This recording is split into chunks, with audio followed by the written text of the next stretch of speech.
Continuamos en esta nueva semana avanzando con la preparación del estudio de la guía. Uno de los principios para ser un líder exitoso es preparar el estudio de la guía con anticipación, de manera adecuada. En la medida que nos adelantemos a los preparativos, pues cuando llegue el día de atender la célula, estaremos mejor preparados. Y entonces, con toda libertad, también el Espíritu de Dios se manifestará, sin hallar el obstáculo humano. ¿Cuál es el obstáculo humano? Pues seríamos nosotros, a falta de la preparación adecuada. Para esta semana tenemos un tema muy interesante. Habla acerca de esa misericordia que no logramos entender. Literalmente se titula Misericordia Incomprensible. Pero, ¿qué es misericordia? Muchos definen de una manera práctica su significado, diciendo que misericordia es no recibir de parte de Dios aquello que nuestros actos, nuestras acciones, nuestros hechos merecen. Dios retiene su justo juicio, el cual mereceríamos recibir. Eso es misericordia. Y cuando Dios detiene su juicio, su castigo, diríamos, eso no se logra comprender, porque la palabra del Señor también nos dice que Dios no va a tener por inocente al culpable. Pero ahora en este estudio vamos a lograr tener más claro cómo es que funciona esa misericordia aplicándose a la vida nuestra, a la vida del ser humano, de manera incomprensible. Hay una verdad que es en torno a la cual debe girar toda esta enseñanza. La verdad central de cada semana es el eje principal. Y ahora nos referiremos a que por esa misericordia del Padre no hay condenación, no hay ninguna condena para aquellos que se arrepienten. Y el arrepentimiento es dado por esa gracia de Dios. Gracia significa de manera práctica recibir lo que no merecemos. El estudio de esta semana nos habla acerca de la historia de una mujer adúltera. Esa historia tiene una trayectoria curiosa y se encuentra en el Evangelio según San Juan, en su capítulo número 8. Digo que contiene una trayectoria curiosa porque no aparece en los manuscritos más antiguos. Eso nos llevaría a pensar que entonces no es inspirada esa historia, ese texto, ese relato, sino hasta copias realizadas en el siglo V. Pero no podemos pensar que porque no aparece en los manuscritos más antiguos, no debe de ser parte del canon sagrado, no cuenta con la inspiración de Dios. No debemos de pensar eso. Más bien, aquí vamos a explicar qué es lo que pasaba. En esas copias del siglo V, el relato no concuerda. Por si fuera poco, lo ubican en distintos lugares del Evangelio de Juan. Por ejemplo, hay quienes lo ubican al final. En otros manuscritos aparece en el Evangelio de Lucas, a veces antes del relato de la crucifixión, y otras veces al final de ese evangelio. Hay quienes piensan que los copistas lo agregaron, pero es curioso pensar que fuera así debido a que contiene una mención muy delicada que habla de una situación de inmoralidad, lo cual ellos no iban a agregar.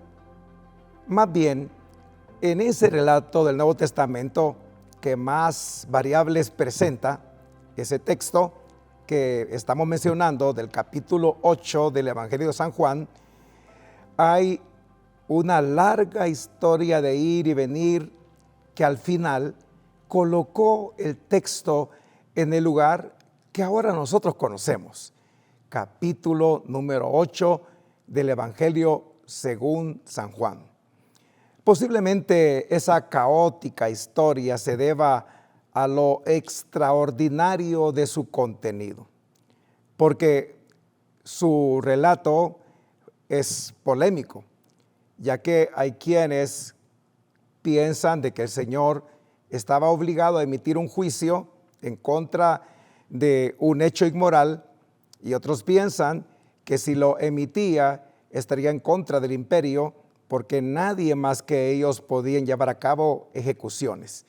Pero lo extraordinario tiene que ver con el contenido, es decir, esa acción de misericordia que estamos llamando es incomprensible.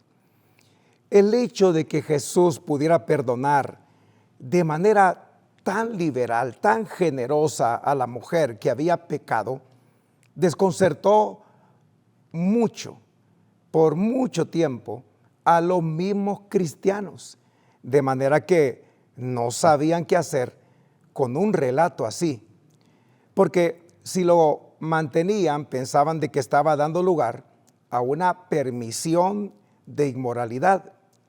Vamos a iniciar entonces con el punto número 1, que hemos titulado una acusación extraña, porque dice el versículo número 3, que los escribas y los fariseos le trajeron a una mujer sorprendida en adulterio.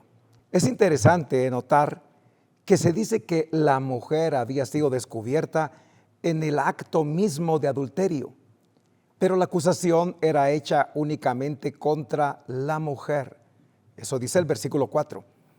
¿Dónde estaba el hombre? En el libro de Deuteronomio, capítulo 22, versículo número 22, dice que cuando una mujer o un hombre eran descubiertos, debían de ser sancionados con una pena de muerte. Allí encontramos la prescripción. Tú lo puedes buscar y leer y te darás cuenta que el señalamiento, la acusación no era únicamente hacia la mujer. Pero ¿qué estaba ocurriendo acá? Es una acusación realmente extraña, ya que nada se dice del hombre que había sido encontrado con ella, con la mujer. El señalamiento era: la hemos hallado en el acto mismo de adulterio. No la hallaron sola, la hallaron con un hombre. La ley de Moisés prevía la misma pena para los dos, pero ahora se acusaba solamente a la mujer. ¿Qué estaba pasando? Lo mismo que lamentablemente ocurre en este tiempo. A través del tiempo, lamentablemente, ha sido así. La estructura patriarcal le da un privilegio al hombre sobre la mujer. De ahí la idea de la superioridad del hombre sobre la mujer. Eso es lo que significa machismo. Entonces toda la culpa cae sobre la mujer. Quizá esto viene desde el relato poético del libro de Génesis, en donde se nos dice que la serpiente, muy astuta, engañó a la mujer, y ésta engañó o dio de comer, a su marido, a Adán. Pero la culpable no fue la mujer, no fue Eva, fueron ambos. Pero entonces aquí, ¿qué es lo que estaba pasando? Repito que esa estructura patriarcal lamentablemente privilegia al hombre sobre la mujer. Sin duda que en el enfoque era así, debido a esa superioridad que estoy mencionando, que se le da al hombre sobre ella, sobre la mujer. En realidad, Jesús no está siendo enfrentado con la ley de Moisés, sino con una forma equivocada, torcida, distorsionada que aquellos religiosos tenían de cómo usar la ley a su conveniencia, de una manera subjetiva, desviándose de aquello que estaba escrito, como lo he mencionado, porque Deuteronomio 22:22 claramente lo menciona.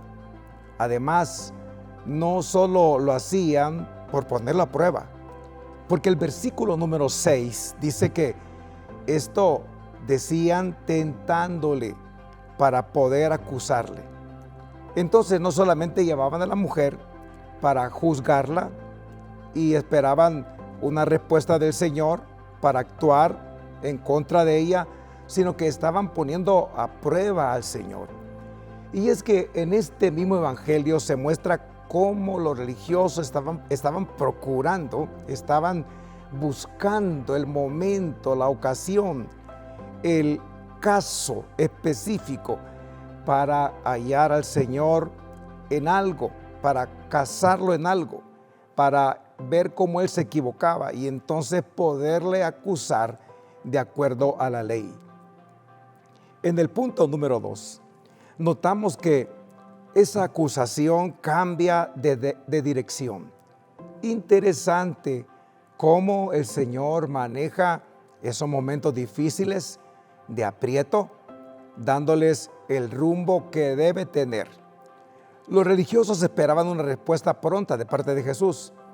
Ellos esperaban que el Señor dijera, pues cumplan la ley, o que dijera que no podían apedrearla. Pero entonces Él iba en contra de la ley.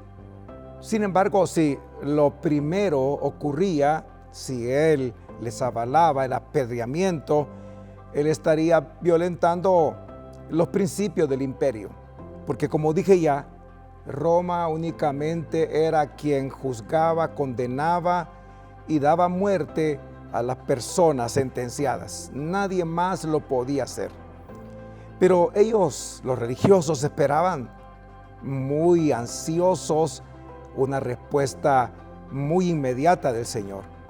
En cambio, el Señor se inclinó hacia el suelo y comenzó a escribir algo en la tierra. Eso lo dice el versículo número 6. ¿Qué escribía? La Biblia no nos lo dice. Es realmente una interrogante, es un misterio. Y no podemos interpretar la Biblia utilizando el método del silencio. El silencio de la Biblia es el método más inexacto para interpretar diferentes pasajes en donde no está claro lo que allí sucede o lo que allí se debería de haber dicho. El silencio de la Biblia. Entonces sería aventurarnos pensar que el Señor escribía tal o cual cosa. Hay quienes dicen que estaba escribiendo los diferentes pecados del ser humano.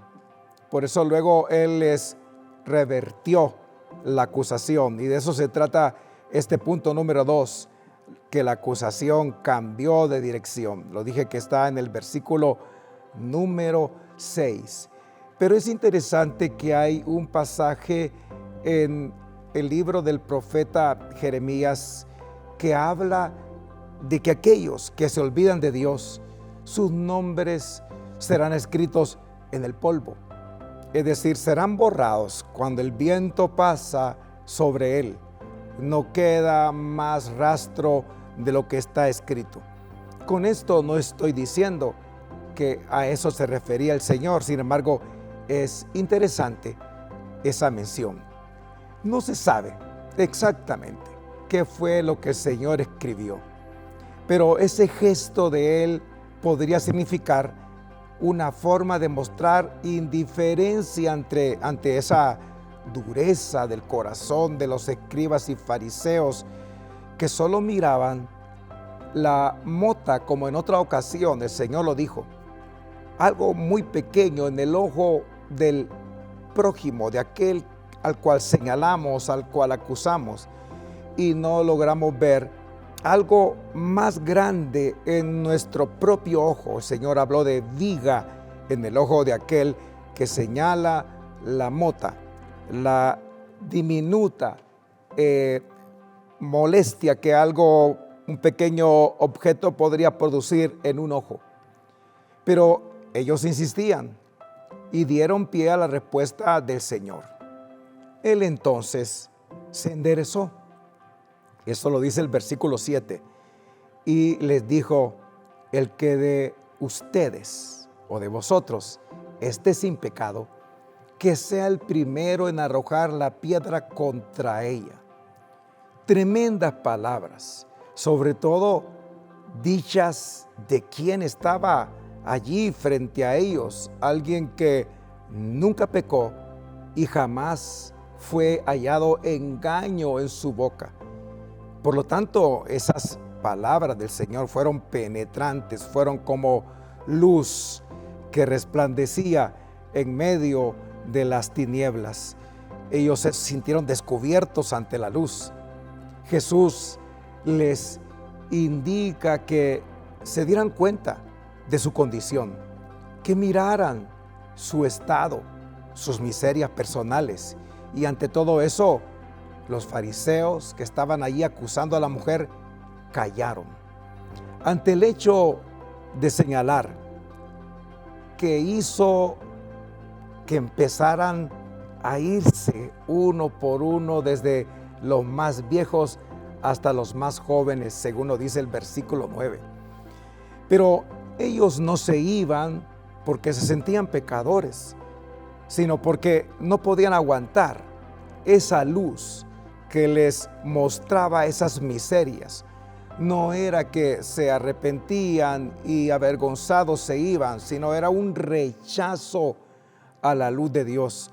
Porque si hubiera sido que ellos reconocieran ante las palabras del Señor su condición, su miseria, al descubrirse lo que realmente ellos eran, pues hubieran sido movidos al arrepentimiento y a pedir perdón.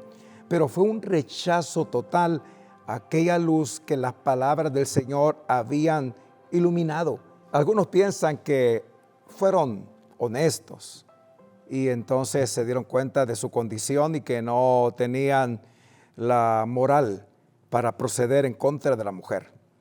Pero si eso fue así, el serlo, es decir, el ser honesto y reconocer el pecado, la condición propia, eso no anula la manía de juzgar y condenar a los demás.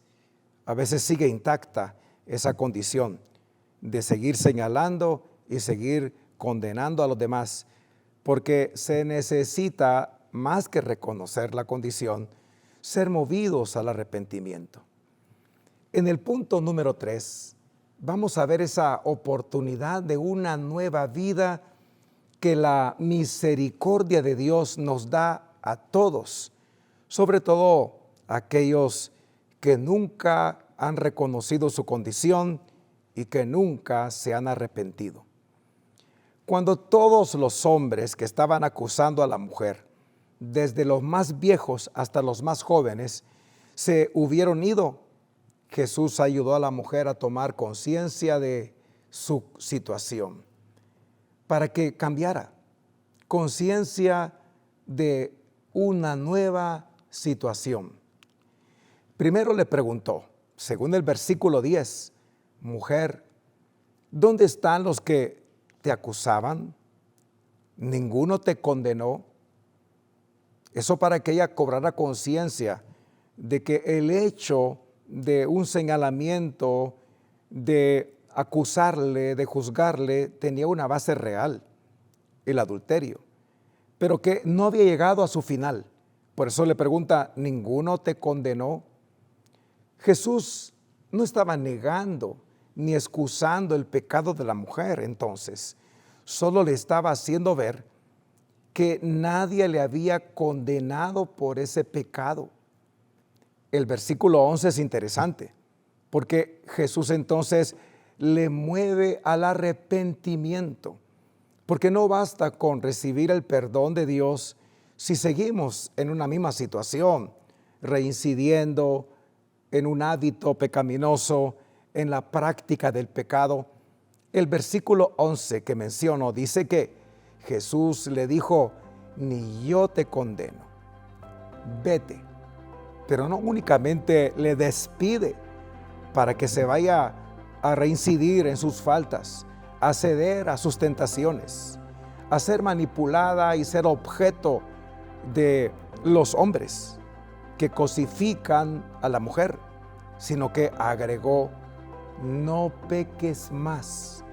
Le llamó al arrepentimiento. Y arrepentimiento es un cambio de pensamiento, es un cambio de sentimiento, es un cambio de acción. La persona se da cuenta de su realidad, pero también se siente mal ante comprender lo que ha estado haciendo, cuán mal ha vivido, cuánto daño se ha hecho ella, él y a los demás. Y también toma la decisión de dar un giro a esa situación. Ahí es donde comienza la conversión. Pero eso solo puede ocurrir cuando el perdón de Dios es ofrecido. Y este es el caso que ahora estamos viendo acá con las palabras de Jesús al decirle: ni yo te condeno. Esa es la misericordia incomprensible, ya que al decir que él tampoco la condenaba, le mostraba lo inmenso de la misericordia de Dios, la misericordia del Padre, que le acogía a pesar de haber pecado con tanto descaro. Por eso mencionaba que el perdón de Dios exige una nueva vida a la cual nos debe conducir el arrepentimiento. Por eso le indica que su estilo de vida debe de cambiar cuando le dice: no peques más, y no de volver a hacerlo. Le abría así la oportunidad para una nueva vida. En este relato entonces de una mujer encontrada en una situación de inmoralidad muy vergonzosa, ya que la arrastraron así como se encontraba, quizá con poca ropa, con ninguna, pero encontramos ante este relato pero tan humillante y tan miserable, encontramos el triunfo de la misericordia sobre esa miseria humana. Lo tremendo es que nuestra vida, si fuese tomada ahora mismo, y si nuestros pensamientos e intenciones fuesen llevados ante Jesús, se descubriría la realidad de quiénes somos. Pero Dios no es como el ser humano que juzga, condena y no perdona. Dios es un Dios que antepone la misericordia al castigo, al juicio. Esa misericordia del Padre es tan grande que, a pesar de haber pecado gravemente, podemos tener la confianza de que en Él recibiremos perdón. Y para eso Cristo medió con su sacrificio. La palabra del Señor dice que el que no hizo pecado, al morir en nuestro lugar en la cruz, fue hecho pecado por nosotros, para que nosotros fuésemos hechos justicia de Dios en Él. Aunque la mente humana no lo pueda comprender, su fiel amor está allí para anular la eterna condenación. La manera de recibir ese perdón es reconociendo el pecado propio y reconociendo que, como lo dije, en Jesús podemos encontrar la fuente del perdón. Él está dispuesto a recibir a todo aquel que, con sinceridad, ante la luz de Dios y honestamente se rinde para hacer su voluntad, para someterse a la voluntad de Dios y hacer de Cristo su Señor y su Salvador. Entonces, esa es la enseñanza para este próximo sábado, para esta semana, en donde esperamos que esa misericordia incomprensible se pueda manifestar, porque eso es el Evangelio. Te animo entonces, hermano, líder, hermana, lideresa, a preparar la enseñanza de manera adecuada, tomando el tiempo suficiente, y si surgen preguntas, pues acude a tu supervisor, a tu pastor, que él te aclarará aún más a fin de que esa palabra de Dios pueda fluir y cumplir su gran propósito por el cual nos permite hablarla cada semana. Que Dios les bendiga.